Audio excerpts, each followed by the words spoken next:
مش هينفع اتجوزك يا نص. مفيش واحدة بتتجوز اخوها. انا كل اللي محتاجه فرصة. فرصة واحدة بس يا قشش. مش هينفع. مش بفكر في جواز دلوقتي. كل اللي بفكر فيه اجيب حقي ازاي. مش عايزة افضل قاعدة حاطة ايدي على خدي واعيط ويعدي عمر على عمر والاقي نفسي بندب حظي زي اخلاص كابوريا.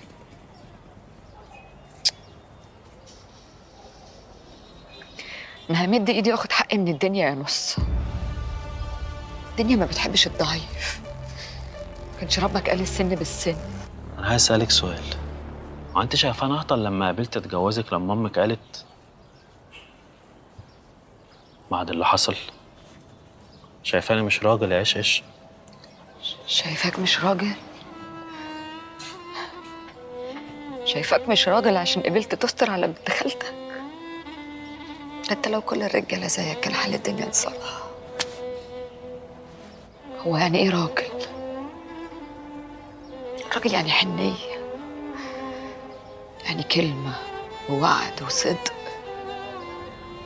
الراجل يعني ثبات، لا غيره تهزه ولا حاجه تتنيه. راجل يعني ايد تطبطب ومخ يوزن وظهر يحمي. وانت كل دول يا ابن خالتي.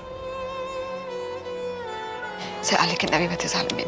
انا لو زعلت من الدنيا كلها ما اقدرش ازعل منك يا احلى ضحكه في مصر المحروسه.